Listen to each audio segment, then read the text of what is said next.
Hello, welcome back, and this is going to be an introduction and look through of the game The Pikeman's Lament.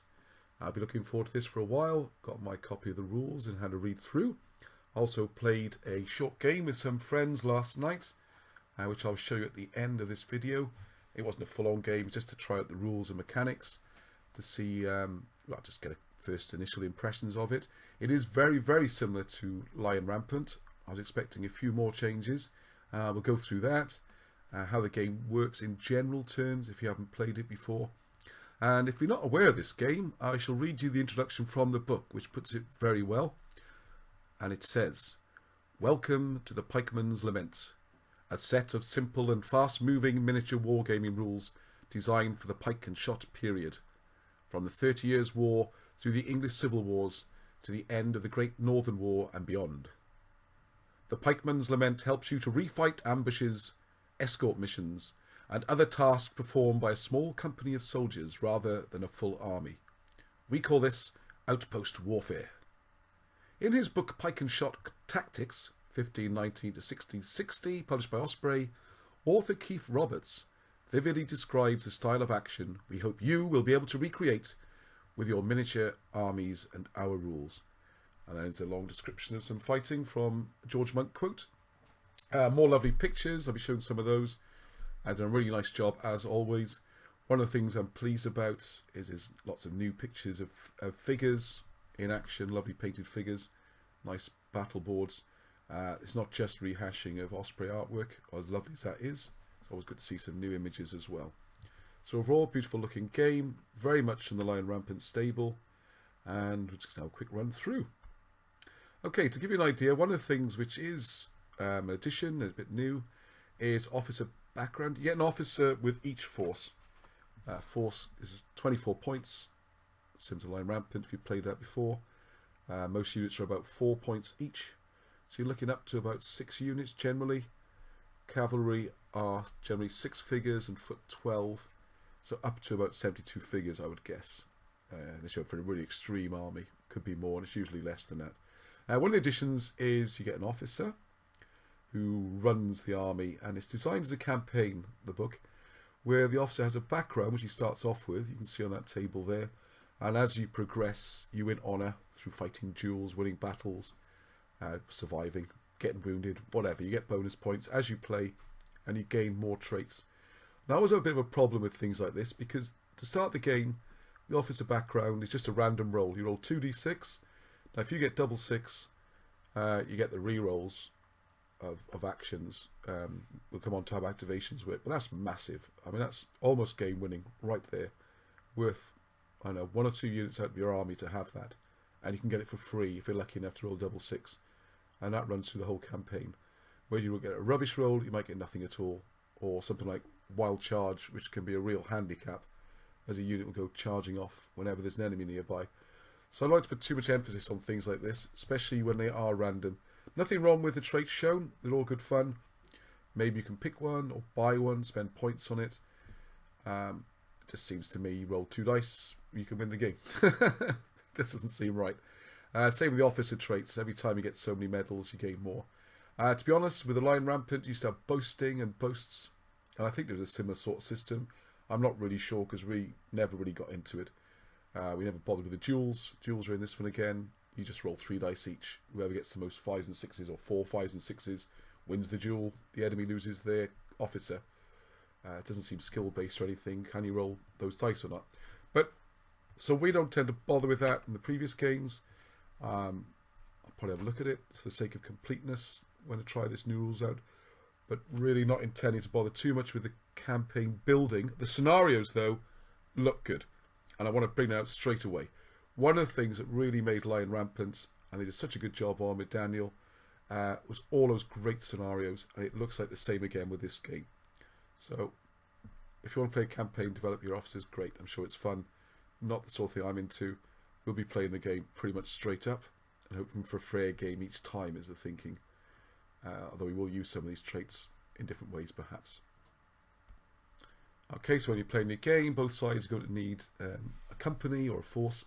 Usually 24 points, standard game. We always use that with Lion Rampant. We're fine, no problems with that. Like I said, most units are about 4 points, so it gives you about half a dozen units. Any combination you like there of your foot mounted and the artillery piece you're allowed to have.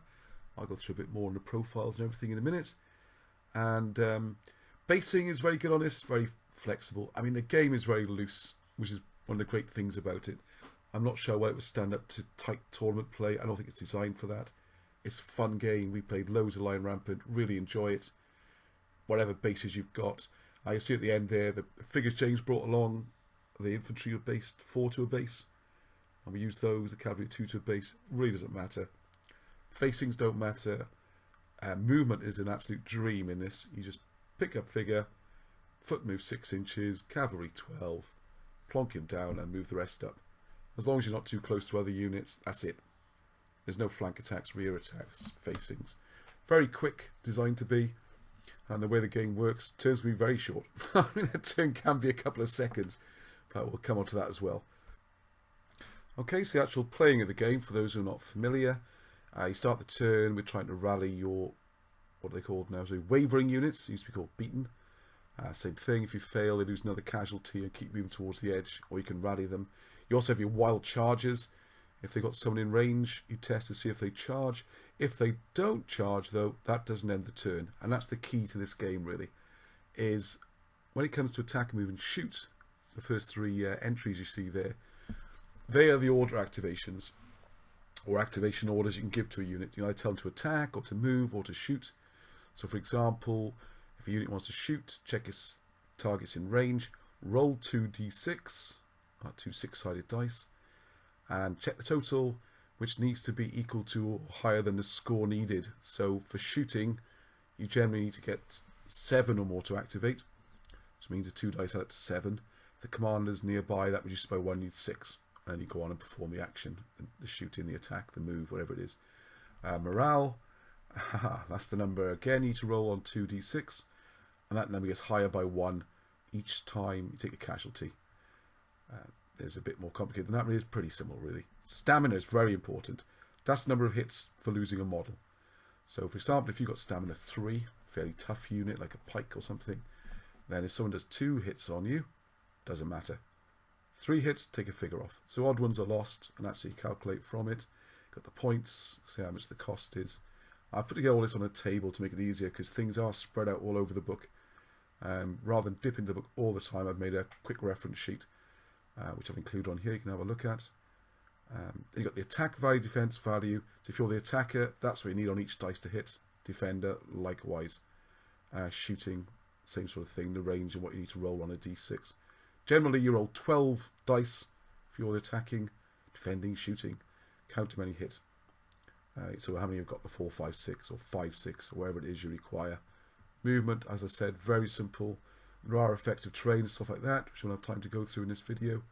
And what really adds the flavour is the special rules. And that's all sorts of stuff which give it the period flavour. Things like caracole, where your trotters can skirmish up to the enemy, shoot, and then either charge if the enemy wavers or not. Things like that.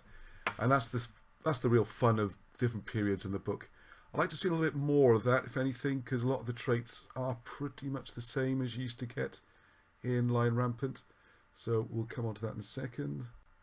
Here's an example of a unit profile as it appears in the book. So you see, you just get that one unit. There's no summary or anything anywhere. Not quite sure why they've done that. I don't know, really. Anyway, so there's an example. Special rules for these guys. They got ferocious. You can, so means they can fight in rough terrain. And then you got things like unit upgrades, which are great. Veterans, generally, they shoot better. Or if they're pikes, they defend better. Now, the other one there is aggressive. They basically throw away their shooting opportunity and become better at melee. There's lots of stuff like that. It's really good. It's what adds to the game, rather than just having, chess pieces moving around. Okay, so there's the table I put together, all the units. You can pause there and have a look through.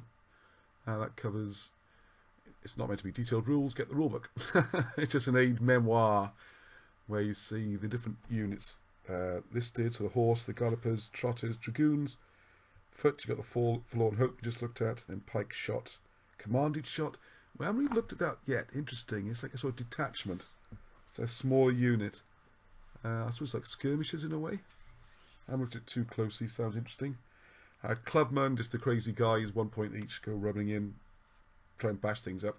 And Clansmen represent the Highland Charge. And I think they're 3 points each.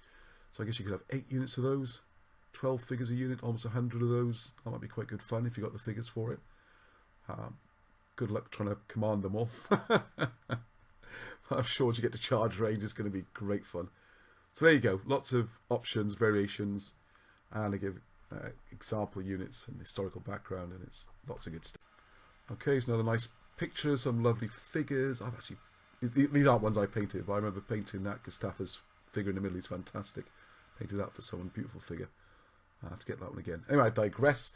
So if you fail activations, yeah, that's the key. If you don't get that activation roll, that ends your turn. So that's when you get the dilemmas in this game, the decisions. I really want to shoot with those, but you know, if they fail, that means I can't move this other unit. That kind of stuff. Also, when you do fight melee, you add up the hits on both sides. Both sides test for their morale, and one side usually wavers and breaks off. If they don't, the one who scored the most hits wins, or defender wins. So you never actually get a draw. You never get locked in combat. And these things are resolved immediately. So you say I'm shooting at them, you do it immediately. They shoot. If they fail morale test, off they go. So you could end up with a situation where you've got your cavalry lined up to charge a unit. You shoot them first. They fail the morale tests and move away, which puts them out of range of your cavalry. I mean, they've got quite good movement, the cavalry, but that kind of thing can happen. You cannot get 2 units onto one at the same time, or a flank attack or something, because one will always win or lose the melee, and they are resolved immediately. So it's very quick and predictable, and good fun. Cracking on a bit more about the game. Yeah, it's another nice picture. Always lovely figures. It's a great book. I really recommend it from that point of view, definitely. And the other thing I'd like to talk about briefly is the missions you get in this game. As I mentioned before, Lion Rampant, that was one of the great things about it, was the missions. And it looks the same here. You really want to play it with missions rather than just a straight line-up battle. Although that is the first mission, if you roll a 1. We did that last night just because it's the most simple one, to try out the rules and give it a quick go, just to see how it works. Players there hadn't played Lion Rampant either, and they picked it up quick enough within a few turns. Everyone had the hang of it. So I'm looking forward to working through these scenarios and intent putting up the battle reports. So if you subscribe, you'll know when they come out, and you can check them out yourself. Alright, then there's historical interest. There's some sample companies. There's quite a few of those. I haven't had a good look through yet, but I'm sure we'll be using them for different periods. Obviously, the earlier you are, the more they're going to be pikes and lighter cavalry, and later on more shooting and heavier cavalry. So looking forward to going to that. I'm just going to shoot shots. This is not a full guide to the playing of the game and the rules. Just show you how it can work when we played out a few turns. We actually played a whole game with small armies. Alright, so there's some of James's lovely figures. Picture doesn't really do them justice. I was using my camera phone. And you get an idea, we just used the square bases, didn't have the round ones. And what's happened here is the cavalry at the bottom have charged into these shot guys. I should show the dice, got more coming up in a second. So they've rolled their hits. They get 12 dice. They're charging cavalry. The trotters, if you look on the profile there, they're hitting on 4s. Now it only did, I think it was 3 hits. So the stamina of the shot guys is 2.